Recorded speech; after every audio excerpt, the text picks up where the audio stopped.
Alors, nous voici pour la partie consacrée à la trajectoire. Alors, une trajectoire, c'est quoi en fait? Une trajectoire d'un point, c'est l'ensemble des positions occupées par ce point. Alors là, vous avez une photo, c'est quoi? C'est en fait une photo qui a été prise sur un pont d'autoroute.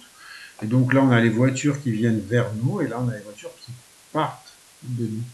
Et donc en fait, ce sont les feux des voitures, soit ici plutôt les feux arrière, et là, les feux avant de la voiture. Et donc ça correspond aux trajectoires des feux des voitures.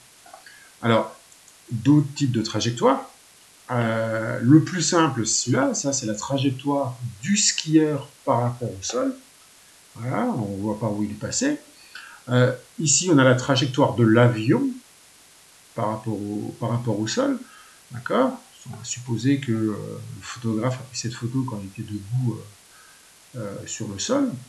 Donc c'est la trajectoire de l'avion par rapport au sol. Là, on a une photo, c'est les étoiles. C'est la trajectoire des étoiles. Par exemple, l'étoile là, elle a parcouru cette petite distance. C'est la trajectoire là des étoiles pendant la nuit. Voilà. Donc elle tourne. C'est quelque chose d'assez simple. Ça, c'est la trajectoire d'un ouragan, donc l'ouragan d'Orient. Donc ça, c'est la trajectoire réelle.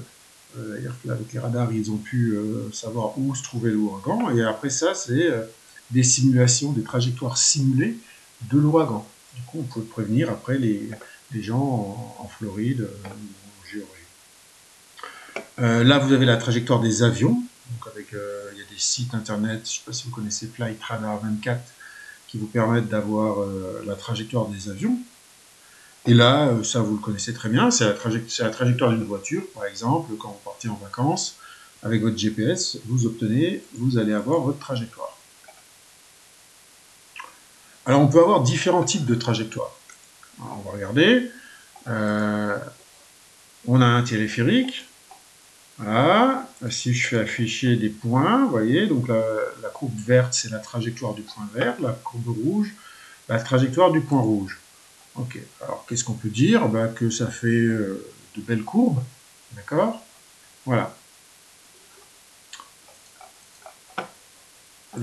Pour une grande roue, donc si on fait afficher, on prend n'importe quel point, on prend deux points. Vous voyez, le point rouge là et le point bleu là. Le point rouge va décrire un cercle, le point bleu décrit un cercle. Donc on appellera ça une trajectoire, c'est plutôt circulaire.